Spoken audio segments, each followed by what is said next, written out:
Hello, welcome to Dazzlius Learning the Language of Autism. My name is Belle Barraway. For those of you who have only just come on board, welcome, and hello to all of you that already know me. So this video I'm very excited about is an introduction to my new series, which is on the subject of play, the senses and autism, and how they all marry into each other. And this video is for all parents and family members and carers. It's to professionals, for from dentists to play therapists to doctors to psychologists to LSAs, teachers, occupational therapists, speech and language therapists, physios, consultants, nurses, the whole lot. Whoever comes in contact with autistic children and adults. Play, I think, is something that can often get lost, because when, I know from my own experience, when you are going through a diagnosis, or you're as a family and your child is being assessed, it all gets very serious, it all gets a bit overwhelming and a little bit scary, especially when you're a new parent and this is your first time experience of having a child and you've had no other experience at all with children whatsoever, other than your own experience of you being a child. You're kind of too busy being a child when you're a child to go, oh, this is this area of development, or this is that area of development. You're just living your life. So we're kind of like starting from scratch. All parents do, learning on the job. But then when you are in the care of a child, a young person who is diagnosed with autism, then it can become a lot more scarier and seemingly a lot more difficult. And often we're guided as parents to go down the road of therapy. Like, I'm not against therapy, and I'm not saying we shouldn't do therapy, but what I am saying is sometimes therapy can overtake the actual need for your autistic child to be a child, and their right to be a child, and their right to play and explore just like any other child. And this is what this series is for. This series is to help and support parents, especially with autistic children and young people who feel like they absolutely know nothing. I'm here to say to you, actually, know more than you think you know. And through playing with your child, regardless of their abilities or where they're at, whether they are verbal, whether they are non-verbal, whether it seems like it might be impossible for you to ever connect to your child because, as some examples, all they seem to do is just want to rock or spin. They don't want to give you any eye contact. How on earth can I connect with my child? Well, I'm telling you, you can, and you can do it through play. Play is the best way because it relaxes you as a parent, and it also means that you can explore parts of your child you never thought possible. And you want fun and through laughter.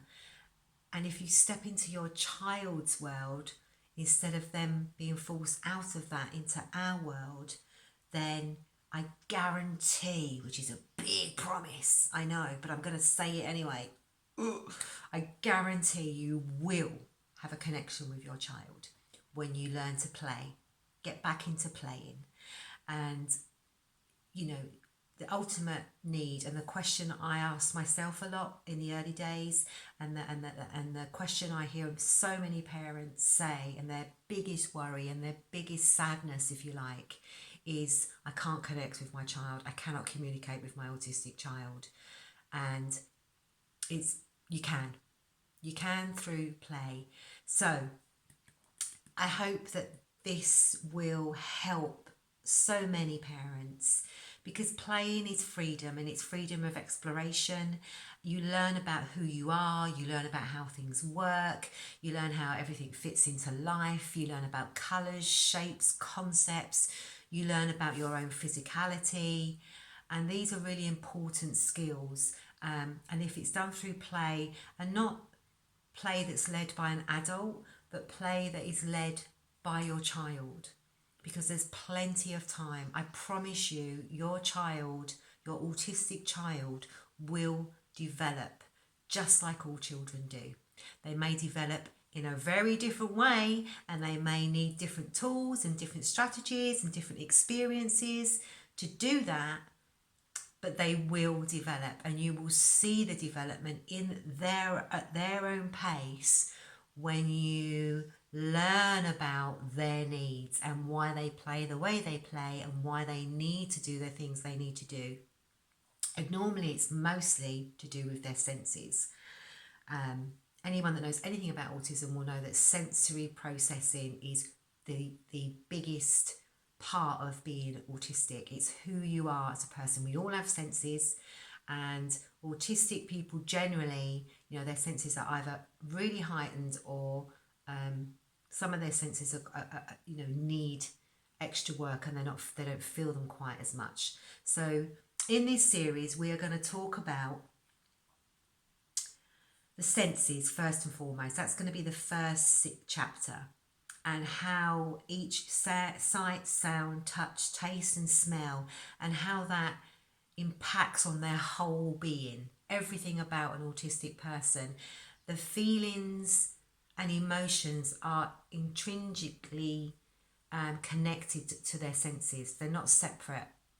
From what I've learned from other autistic people, it seems like it's a consuming within them. So senses are really important. A lot of occupational therapists now are on this, and they really understand the sensory needs of an autistic person, and that is your way in to connecting with your child. That means you get to play some really funky games, and you get to break the rules, and you get to try loads of different stuff. And for me as a parent, I am also a nursery nurse, it really, really, really brought back my childlike needs and my ability to have fun, and to learn how to be a different kind of parent and a different kind of being, because you have got a different kind of child. So therefore you need to do things differently and be okay with that. And I promise you, you can have fun. I promise you. I know. For those of you that don't know, my son is 14 now, and he is autistic, and he is a non-verbal communicator. He's a physical communicator. He's a vocal communicator, but he doesn't use words. He uses sounds, actions, and all sorts of other ways. So there's kind of things we're going to also be going, and the list is endless, but just to give you an example, I've got a little list over here, is water play, and how we can explore that in all manners, and sensory play, and how we can help feed those senses of your child, physical play, and how we can help feed those kids that need to climb all the time, or they need to bounce all the time, or we've got so much energy, I don't know what to do with the kid. We're going to talk about that. We've got loads of ideas for that. Emotional play, we've already said how that's linked to the senses, so that's a massive one. Intellectual play, we're obsessed and worried about their learning ABCs and 1, 2, 3s, and are they, intelligent. You will get to realise and learn that your child is very intelligent.